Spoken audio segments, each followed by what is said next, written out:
So, and whilst we're getting that sorted out, when we're talking about 21st century skills, there's a reason why the words 21st century are in there. That's in today's environment. So what do we know about it? It's chaotic. There's a lot of disruption, sickness, anger, war, high technology, fast-paced.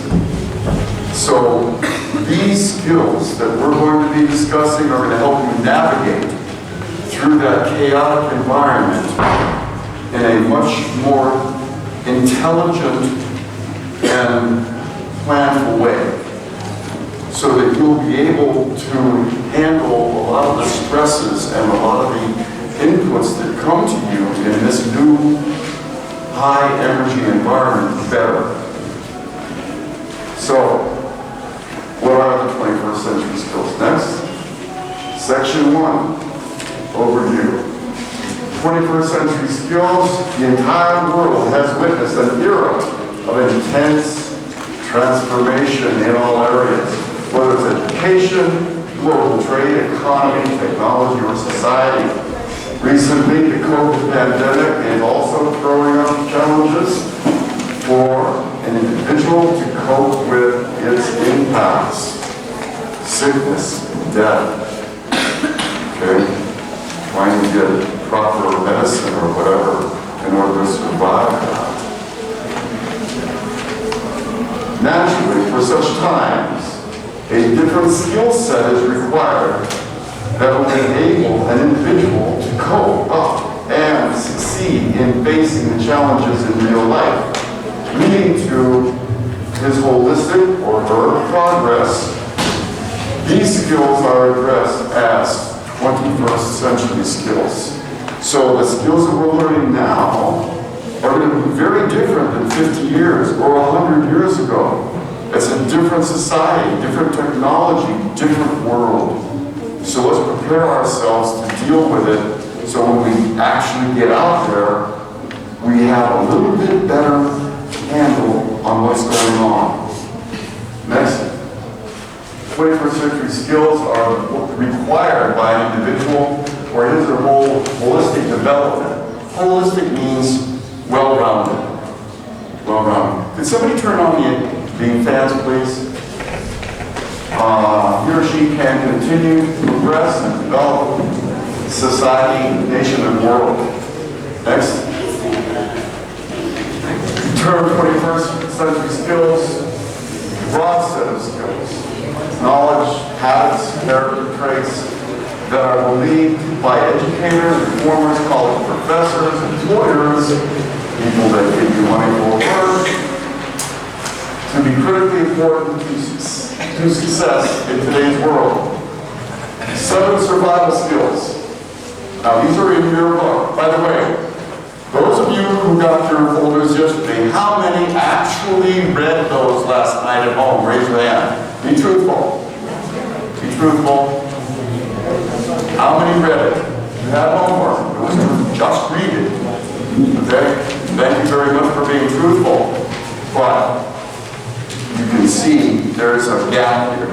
We've got a problem that has to be addressed. When you're given an assignment, again, think of work. Think of when you go to work and your boss gives you something to do. You blow it off, they're going to fire you and get somebody else who will do it. So when I or any of your teachers gives you an assignment, do it. Self-discipline. Take time, get it done. It's for your good, not mine. I know this stuff. I live it. You don't. If you think this is just fun and games and it's not important, wait till you get out of school and see what happens. When you get hammered in the head a few times, and it hurts, you're going to say, gee, you know, I really should have listened better. But I sort of remember some of this stuff. But I didn't listen. I didn't think I had to. It's just more teacher stuff. Think about it. Think about it. I want everybody, when they go home tonight, and we give you the next lesson, I want you to review both carefully. I want you to write notes if necessary. If there's a question that you have, put it in the last page of each section that we hand out is a place for your writing. Pay attention to that, it's for you. This turns into your workbook. If you have questions, write them down. When I tell you to write something down, you write it on that page that's at the end of each of our daily slide sections. Okay? You got an agreement here? Yes? Wave your heads up and down, please, if you understand. Very good. And I notice it's a cultural thing in India that when you ask somebody something, everybody clams up as if, you know, they just don't want to be seen. They don't want to draw attention to themselves. You got to get over that. That's fear-based. You've got to learn to get a backbone, courage, and courage in all things. Not arrogance, but courage and self-confidence are critical skills for the 21st century. Write that down on the back of that page, the first section. Courage is a critical skill for the 21st century. The ability to get outside your comfort zone. Write that down. The ability to get outside your comfort zone. Because life is going to throw things at you that are going to make you uncomfortable. It's called change. Get comfortable with it now. It doesn't mean that you got to talk to each other. Write it down. No chatting. I said, guys, is there something that you're missing something? These gentlemen missing something? You need something? You don't have a pen? You're asking your buddy for a pen? So when I say write down, that doesn't mean turn your head and talk to your buddy. That means pay attention and do what was instructed. Sorry, but you better learn this stuff now. Life's I'm a nice guy, but life on occasion is very cruel. And the courage and attention and learning is what will save you. I'm trying to give you survival skills. Okay? Now, so we talked about critical thinking. Two important words. Thinking, yeah, we do it. Critical. It's not nice, it's not better, it's critical. But you better learn how to do that to survive properly. Collaboration and leadership. That's being able to work together for a common goal. Agility and adaptability. You've got to be flexible. You can't get stuck in your own opinion without considering what else there may be, because you'll never learn anything and there's a good chance you could be wrong. Flexibility, be able to change as appropriate. Initiative and entrepreneurship. Initiative means you step out first. An entrepreneur is somebody that creates something, creates a business for themselves and others. It's got some tough angles to it, but those of us who have done it and were successful, we're glad that we did, even though many times we failed. And that's where courage comes in again. Because if you're not failing, you're not trying. Nobody gets it right all the time. Nobody. Don't be afraid to fail. Write it down. Write it down. Don't be afraid to fail. And learn from your mistakes. Don't be afraid to fail and learn from your mistakes. Write it down on that page. Because I'm going to check some of these books. And if they ain't in there, there's going to be issues. So again, self-discipline. Now,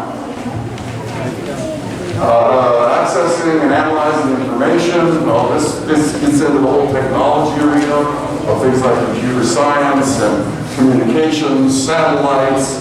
It has a very broad range of possibilities. But we're going to stay focused mostly on those things in communications that are directly affecting us. Things like telephones, computers that we would use, and communicating with each other. I mean, we don't have to get into all the big wild stuff.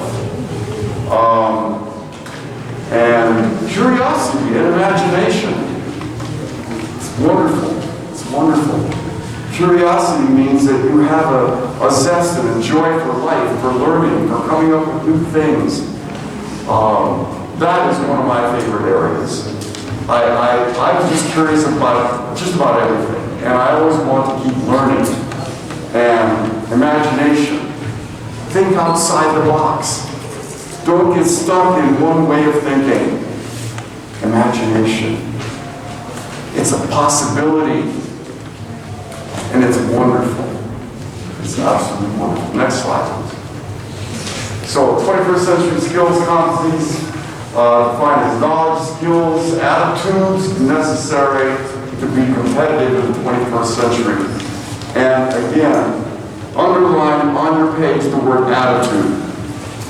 Attitude. That's important. Because attitude is a character trait. Whether you have a positive attitude, a negative attitude, drop dead attitude, or I can help you attitude. So attitude is one of the foundational elements for communication, for action. It's your attitude toward it. It's either positive and uplifting, or it can be negative and destructive. Attitude. Next slide. Next slide. Okay. Summary does. Next slide. Section 2, components of 21st century skills.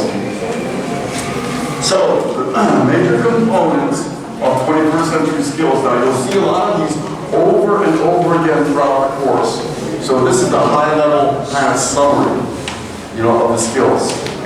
And it's 3 L's, namely learning skills, life skills, and literacy. Literacy is the ability to learn and to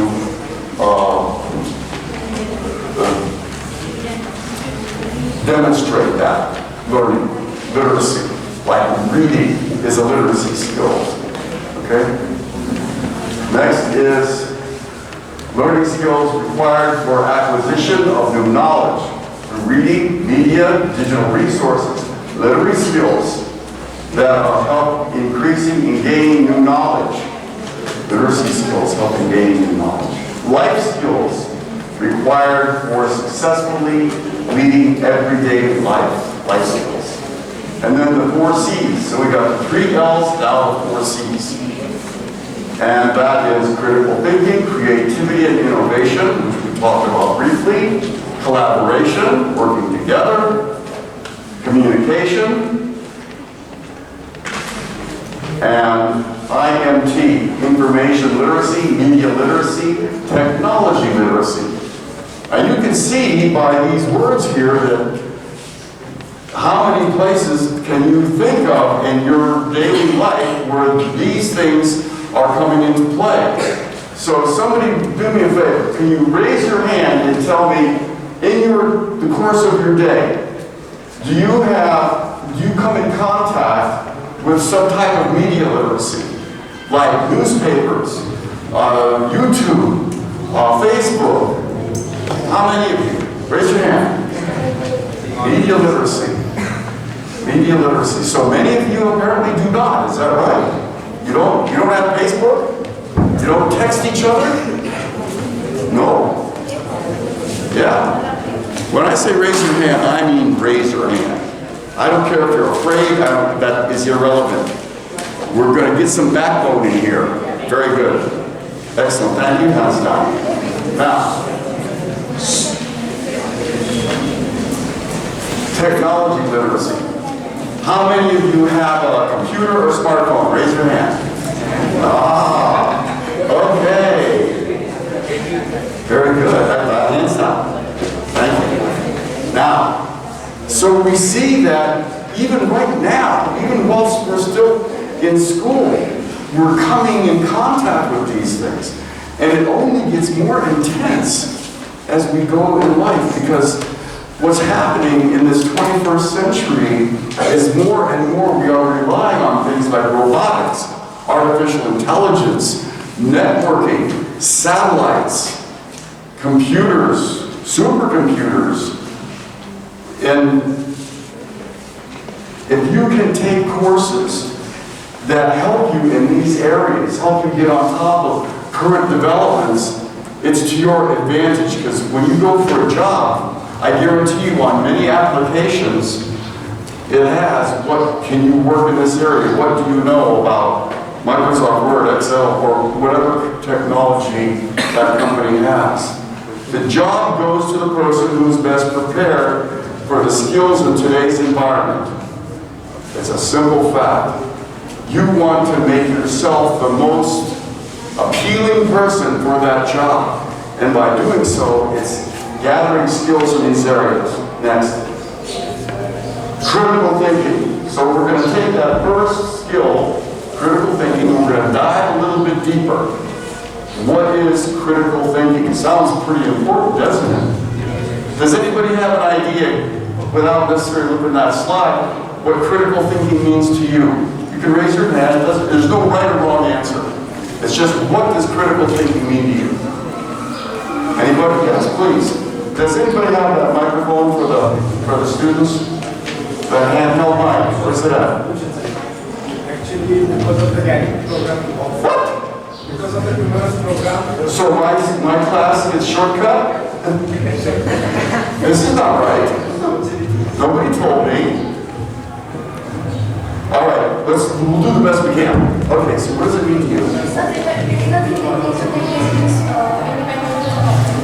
Okay, to think independently, that's correct. And methodically. A method, a sequence.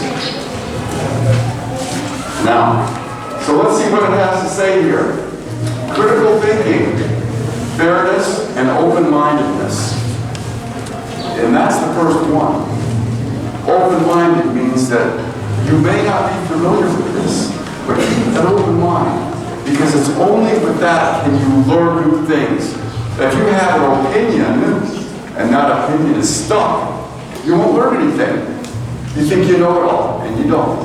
So keep an open mind, very important. Activeness and being informed. That means you want to always look for ways of gathering information which is useful to you in your life. Don't just wait to try to see if it comes on your plate. Read the newspaper, go to YouTube, go to the library, do something to acquire new knowledge. Because when you do that, you're going to put yourself one more notch up on that scale when it comes to getting a job and keeping it. This is all about survival, troops. It's about survival, and not just survival, but being able to thrive. That means to move ahead and live a more comfortable life. These are the cornerstones for that. Being independent. Don't rely on other people. Remember that word courage and backbone? That's part of that is in being independent. You're not relying on others to do things for you. You're not relying on others to take that first step forward. That takes courage. And it doesn't matter if you might fail in others' eyes, but inside of yourself is the most important place for you to evaluate. Not the opinions of others, they're going to vary. You don't live for others' opinions. You make sure that you're steady within yourself and you do what you know is right to do. Open-mindedness. Now, recognizing and assessing value. Also, again, critical. You only have so much time in life, don't you? You only can absorb so much information. You only have so much time to read or to do or whatever. And you only have so much energy to do it with. So if you just scatter your energy on things that are not important, really, to your life, then you're going to blow away your life's energy and time, which you'll never get back, on useless things that are not going to benefit you. So when you have to be able to recognize first and assess or analyze the value of something relative relative to your current situation, relative to what you are doing or you want to do. Does that make sense? So it's being able to sort out the wheat from the chaff, the diamonds from the rocks. That's what we need to have. Okay? Problem solving, the skill of identifying the relevant piece of information when faced with a mass of data, most of which is irrelevant. That's a lot of words, but it's, again, being able to recognize the diamond and the rocks. If you're doing a certain task, there may be a lot of information or data. You skim over the vast majority of it, but you've got to learn to recognize what is relevant. And in order to do that, you have to know, what is my goal? What am I trying to accomplish? Because only if you have a goal in mind, only if you have an end state in mind, can you analyze appropriately and being able to sift that out and see what is relevant to that goal, what is relevant to what I'm trying to accomplish. Does that make sense? Again, critical thinking.